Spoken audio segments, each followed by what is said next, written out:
Welcome back. My name is Amna, and in this video, I am going to talk about 50 most important MCQs of biology जो कि entry test जो student तैयारी कर रहे हैं entry test की उनके लिए बहुत इंपॉर्टेंट साबित होंगे। और एमसीक्यूज़ के लिए अच्छा तरीका पढ़ाई करने का ये होता है कि आप कॉन्सेप्ट को क्लियर करें। फॉर एग्जांपल अगर डीएनए वाला टॉपिक है तो डीएनए के सारे उनकी बेसिस क्या होती हैं, उनका सारा जो है उसके सारे हॉरिजन्स को पढ़ें। उनमें से कोई एमसीक्यूज़ आता है तो आपका एमसीक्यू सॉल्व हो जाएगा। तो ये बेस्ट तरीका है एमसीक्यूज़ पैटर्न की तैयारी करने का। अदरवाइज़ मुझे जो तरीका लगता है कि जो बुक ले लिया और उस एमसीक्यूज़ को पढ़ लिया, उसमें से कुछ कॉन्सेप्ट अगर जो है वो इतना ज़्यादा नहीं बन पाता। तो इससे बेहतर है कि आप जो है पर्टिकुलर टॉपिक्स लें और उनको स्टडी करें। तो इस वीडियो के अंदर हम इस तरीके से ये स्टडी करेंगे। तो पहला एमसीक्यूज हमारे पास है कि the medium of the food vacuole in the unicellular animal is, पहले क्या होता है। जो इसका मतलब क्या है, इसका मतलब ये है कि कुछ ऑर्गेनिजम्स होते हैं यूनिसेलुलर, कुछ मल्टी सेलुलर होते हैं, कुछ यूनिसेलुलर एक सेल पर मुश्तमिल होते हैं जैसे कि अमेबा होता है। उनके अंदर फूड वैक्यूल होता है, राइट। हमारे पास जैसे प्लांट्स हैं उनके पास भी फूड वैक्यूल होता है, मगर वो फूड जो है स्टोर करने के लिए इस्तेमाल होता है। ये कॉन्ट्रेक्टाइल वैक्यूल होता है जहाँ पे फूड स्टोर होता है फिर रिलीज़ हो जाता है, बॉडी के बाहर चला जाता है। और यहाँ पे डाइजेशन प्रोसेस होती है क्योंकि उनके पास डाइजेस्टिव कैविटी तो नहीं होती, यूनिसेलुलर होते हैं, ना डाइजेस्टिव प्रोसेस होता है इतना बड़ा। तो सिंपल ऑर्गेनिज्म होता है तो उनके पास फूड वैक्यूल होता है। उनके अंदर अगर फूड आता है तो बेसिकली इट इज़ सिंपल, ये फूड पहले एसिडिक होगा, उसके बाद जो है ये कन्वर्ट होता है बेसिक के अंदर। तो it is first acidic in nature, right.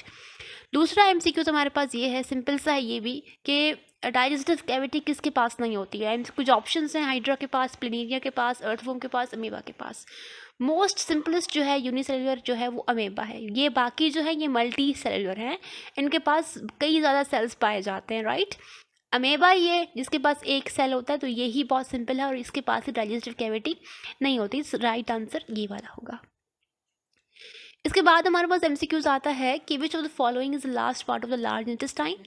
हमें पता है कि हमारी बॉडी के अंदर सिस्टम्स होते हैं जो कि साथ काम कर रहे होते हैं, राइट। सिस्टम्स होते हैं, उनके अंदर एक सिस्टम होता है जिसके अंदर कहते हैं digestive system, right. Digestive system के कुछ ऑर्गन्स होते हैं, उसके कुछ पार्ट्स होते हैं, उसके अंदर लार्ज इंटेस्टाइन आता है। तो उसका कौन सा आखिरी पार्ट आता है, उसका आखिरी पार्ट होता है कॉलोन आता है। तो colon is a right answer. आपने नाम याद कर लेने हैं, लार्ज इंटेस्टाइन के कौन से पार्ट होते हैं, स्मॉल इंटेस्टाइन के कौन से पार्ट होते हैं। तो ये एमसीक्यूज के हिसाब से बहुत इंपॉर्टेंट होते हैं। हमें लगता है बहुत सिंपल है मगर क्वेश्चन आ जाता है इनमें से भी। The enzyme secreted by the salivary gland, अगर हमारे मुंह के अंदर जो स्लाइवरी ग्लैंड्स होते हैं वो एक एंजाइम बनाते हैं, वो कौन सा एंजाइम होता है, वो होता है अमाइलेज का। आपने ए के नाम से स्टार्ट करना है। आप जैसे ही ए मतलब पहले, तो जैसे ही फूड खाते हो तो वहाँ पे जो हमारा फूड पहले पहला एंजाइम से मिलता है वो होता है अमाइलेज एंजाइम से, जो कि हमारे माउथ में ही मौजूद होता है। इसके बाद एमसीक्यूज है हमारे पास, the inner lining of the stomach consist of. अच्छा, जो स्टमक की इनर लाइनिंग होती है वो गैस्ट्रिक ग्लैंड से ही भरी होती है। अच्छा, स्टमक को गैस्ट्रिक भी कहा जाता है, तो गैस्ट्रिक वहाँ पे जो ग्लैंड्स होते हैं। अच्छा, इसके अलावा हमारे पास गैस्ट्रिक ग्लैंड गैस्ट्रिक जूस बना रहे होते हैं, ठीक है। यहाँ हम कहते हैं कि स्टमक के अंदर गैस्ट्रिक जूस होता है। उसके अंदर क्या क्या मौजूद होता है, तो उसके अंदर तीन चीज़ें मौजूद होती है। एक होता है HCl, दूसरा होता है लाइपेस, और तीसरा होता है हमारे पास लाइपेस HCl। इस तरीके से तीन एंजाइम्स कुछ होते हैं। इसमें से जो सही आंसर होगा हमारे पास वो होगा HCl वाला, right. HCl is a right answer. Which of the following is not present in the pancreatic juice. Pancreatic juice का कौन सा पार्ट नहीं होता। तो अच्छा, तो पेनक्रिएटिक जूस के अंदर होता क्या है, तो उसके अंदर LAT होता है। LAT का मतलब क्या है, ये तो मैंने एक आपको फुल फॉर्म बता दी है। इसके अंदर L for lipase, A for amylase, T for trypsin. तो ये तीन चीज़ें हैं जो कि पेनक्रिएटिक जूस का पार्ट होती है। तो which is not a part, cellulase is not a part of the pancreatic juice. बहुत ही आसान है। इसके बाद हमारे पास है कि which of the following is absorbed by the lacteals. अच्छा, लेक्टील्स क्या होती है, ये लिम्फेटिक वेजल्स होती हैं। लिम्फेटिक वेजल्स कहाँ पर होती हैं, ये होती हैं हमारे पास इंटेस्टाइन के अंदर, ठीक है।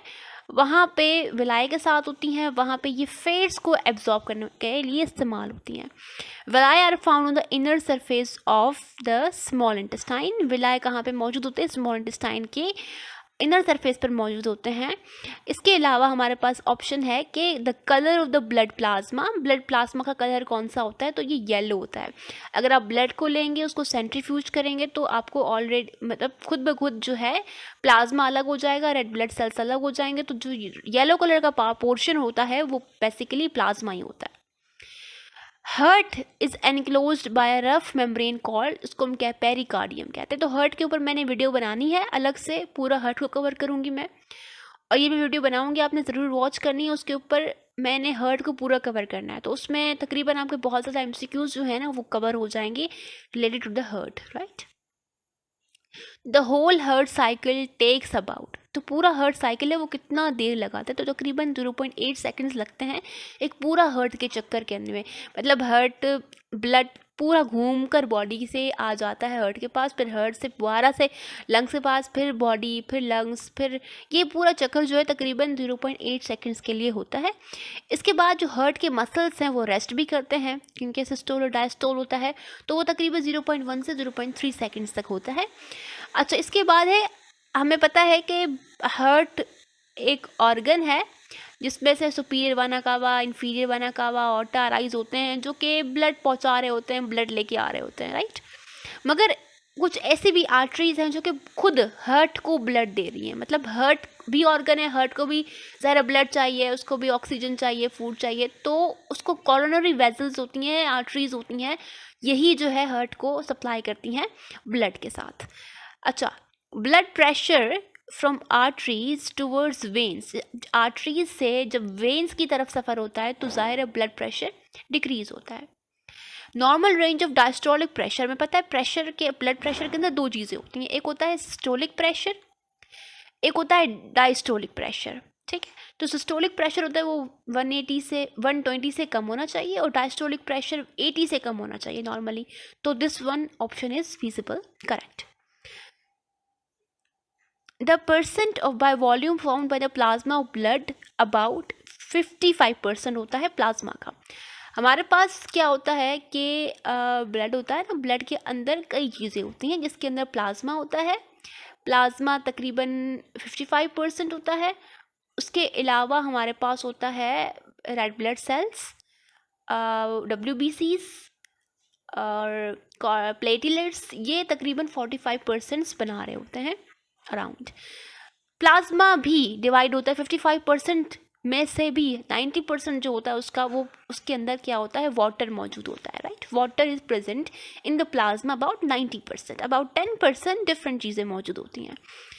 How many nuclei are present in the red blood cells, red blood cells RBCs के अंदर कितने न्यूक्लिया होता है, तो उसके अंदर कोई भी न्यूक्लिया नहीं होता है, उसके अंदर हीमोग्लोबिन होता है, उसकी जो है कैपेसिटी होती है मतलब गलने की, तो उसके बाद उसके लिए कोई जगह नहीं बचती न्यूक्लियस के लिए, तो उसके पास कोई न्यूक्लियस नहीं होता।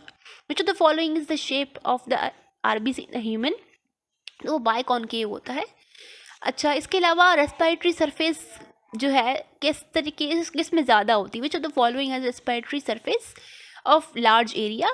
तो हमें पता है कि रेस्पिरेटरी सिस्टम है एक, इसके अंदर नोज, नॉस्ट्रल्स, उसके बाद हमारे पास ट्रैकिया आता है, ट्रैकिया के बाद ब्रोंकाई, ब्रोंक्यूल्स, फिर हमारे पास ये अराइज होते हैं अल्वियोलाई के अंदर, राइट। लंग्स के अंदर ये मौजूद होता है अल्वियोलाई। तो अल्वियोलाई जो है ना ये बहुत ल्यूमीरियस होते हैं, मिलियंस की तादाद में होते हैं, और ये सरफेस एरिया इंक्रीज़ कर रहे होते हैं। तो ये मैन के अंदर ही जो है ये लंग्स का सिस्टम होता है, तो इसके अंदर ही लार्ज सरफेस एरिया होता है लंग्स का, और surface area oxygen carrying capacity भी बहुत ज़्यादा होती है इनके अंदर। The membrane covering of the lungs is called the, simple है ये आंसर, आपको पता भी होगा, इसका आंसर है pleura. Which of the following emerges from the hilus in the human kidney. अच्छा, ये ह्यूमन किडनी का एक पूरा टॉपिक है, सेकेंड ईयर का है, बहुत इंपॉर्टेंट पार्ट टॉपिक है, आपने पढ़ा भी होगा, अगर नहीं पढ़ा तो मैंने इसके ऊपर वीडियो बनाई भी हुई है, और मैंने, अगर आपने नहीं बनाई, आपको चाहिए तो आपने कमेंट करना है, और मैं इंशाल्लाह इसके ऊपर वीडियो अच्छे तरीके से बना लूँगी। तो हिलस के बाद जो अराइज होता है वो यूरेटर्स अराइज होता है। ये स्ट्रक्चर है किडनी का, बेसिकली आपको पता होगा, और अगर नहीं पता तो आपने कमेंट लाजमी करना है। A cluster of capillaries present in the Bowman's capsule is called the, basically simple है, glomerulus. Which of the following are structure respond when they are stimulated by the nerve impulse. अच्छा, हमें पता है कि हमारी बॉडी के अंदर ना कुछ स्टिमुलाई जो है वो रिसीव करते हैं और कुछ स्टिमुलाई जो है वो फिर लेकर जाते हैं ब्रेन के पास, फिर वापस से आता है।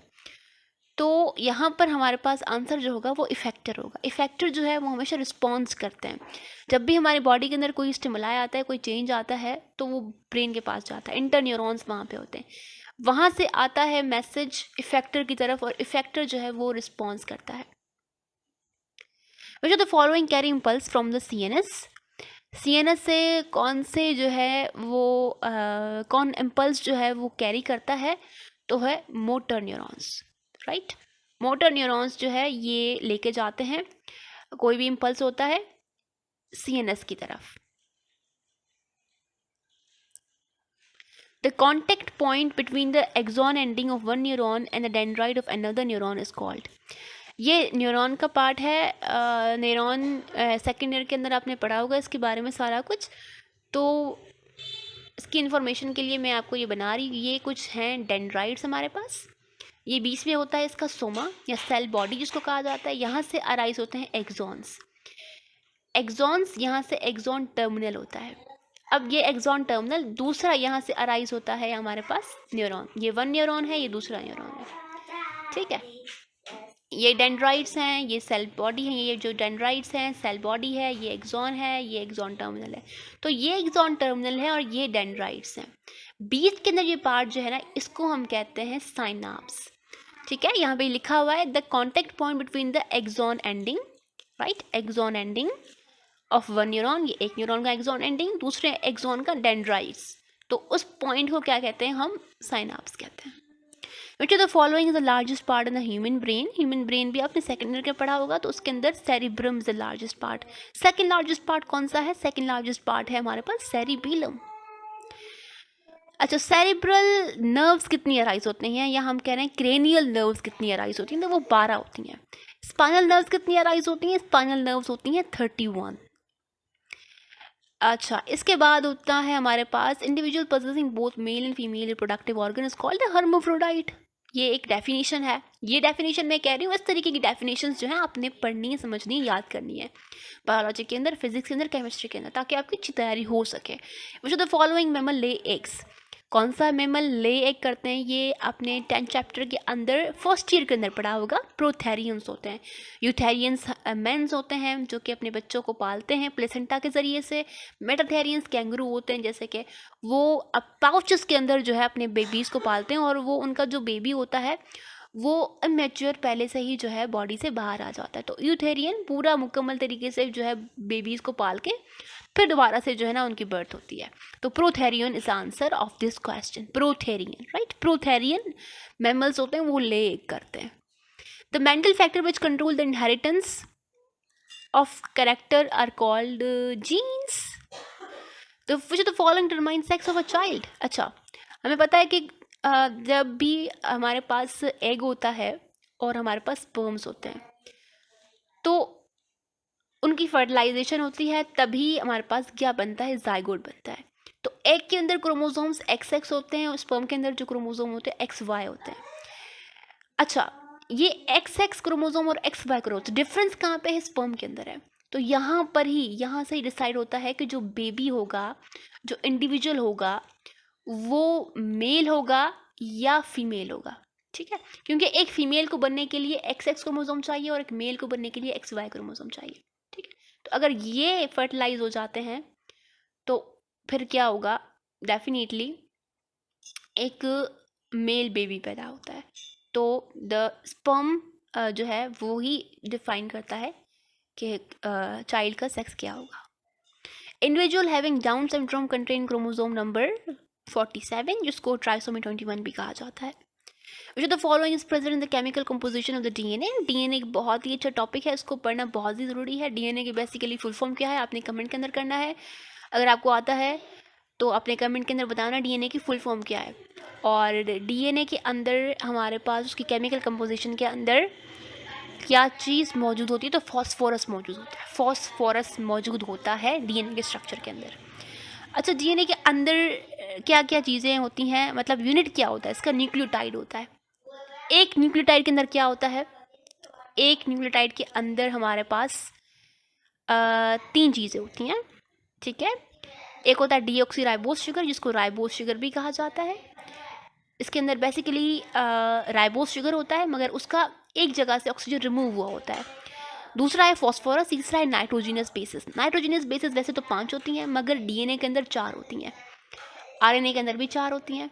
ठीक है, तो आपको पता होगा कौन सी हैं। एडिनाइन है, गुआनाइन है, थायमाइन है, और साइटोसाइन है, और यूरेसिल है। यूरेसिल ही है जो कि आरएनए के अंदर होती है, डीएनए के अंदर ये नहीं होती है। तो इस तरीके से 5 हमारे पास नाइट्रोजीनियस बेसिस है। तो इस तरीके से हमारे पास ये एक डिऑक्सराइबो शुगर है, यहाँ से नाइट्रोजनस बेसिस लगती हैं, यहाँ से फॉस्फोरस ग्रुप लगता है। तो ये एक न्यूक्लियोटाइड हमारे पास बन गया है। तो कौन सी चीज़ मौजूद नहीं होती है, आंसर आपको पता चल गया होगा, amino acid. The two strands of the DNA molecule are held together by the hydrogen bond. Which of the following proved that DNA is the genetic material? Genetic material किसने प्रूव किया? Hershey and chess ने। In double helix DNA model, the distance between two pairs, base pair, कितना distance होता है? तकरीबन 0.34 nanometre का।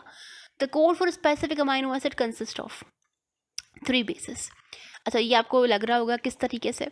तो आपने ये जो है फर्स्ट ईयर के अंदर भी पढ़ा होगा, इंटर के अंदर भी पढ़ा होगा। फर्स्ट ईयर के अंदर आपका टॉपिक है ये सेकेंड ईयर के अंदर ही सेकेंड चैप्टर के अंदर ही आपका जो है ये आ जाता है डीएनए वाला टॉपिक। उसके अंदर आपने पढ़ा होगा कि डीएनए होता है ना, वो कहाँ पे होता है? न्यूक्लियस के अंदर होता है।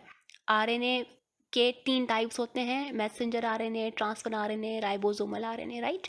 राइबोसोमल आरएनए के ऊपर डीएनए की इन्फॉर्मेशन ट्रांसफ़र होती है, फिर मैसेंजर आरएनए, फिर टीआरएनए के ऊपर कॉर्डन्स होते हैं। कॉर्डन्स होते हैं, उनके ऊपर अमाइनो एसिड लगा होता है, तो कोड करने के लिए ये काम होते हैं। तो 3 अमाइनो एसिड्स होते हैं, उसके ऊपर 1 अमाइनो एसिड होता है, तो वो जो है कोड करने के लिए स्पेसिफिक अमाइनो एसिड काम आता है। तो इसके ऊपर भी आपको समझ में नहीं आया हो तो आपने बताना है, मैं इस पर स्पेसिफिक वीडियो डिटेल में बना दूंगी। Organs that serve no apparent purpose are called the, इसका आंसर आपको पता होगा, ये वेस्टिजियल ऑर्गन्स होते हैं जो कि अपीरेंटली कोई भी काम नहीं कर रहे होते हैं। हमारी बॉडी के अंदर भी एक वेस्टिजियल ऑर्गन है, वो कौन सा है? एयर मसल्स हैं। एयर मसल्स जो पिछले लोग होते थे हमारे पास, एंशियंट पीपल, वो एयर मसल्स को यूज़ करते थे, उनको वो घुमा फिरा सकते थे। हमारे कान नहीं चलते, हम अपने कानों को नहीं हिला सकते, तो ये एयर मसल्स जो हैं वो वेस्टिजियल ऑर्गन्स हैं। ऑल्थो हेयरिंग के लिए इस्तेमाल होते हैं, मगर उनका कोई स्पेसिफिक फंक्शन नहीं है। तो इस तरीके से डिफरेंट ऑर्गेनिजम्स होंगे, उनके पास भी वेस्टिजियल ऑर्गन्स होते हैं इस तरह के। अच्छा, हमारे पास है it is a group of population of different organism living in the same area sharing the same resources. इसका आंसर क्या होगा? बिल्कुल सिंपल है, community. Which of the following is recycled in a balanced ecosystem? क्या क्या recycle होता रहता है, आपने सोचना है थोड़ा सा। हमारे इकोसिस्टम में नाइट्रोजन भी होता है, कार्बन भी होता है, हाइड्रोजन भी होता है। Energy is not recycled, energy recycle नहीं होती है, ये सही आंसर होगा। It is the ultimate source of energy for all natural ecosystem। रोज़ाना खाते रहते हैं, अभी तो बहुत डिमांड है सर्दियों के अंदर इस चीज़ की, सनलाइट।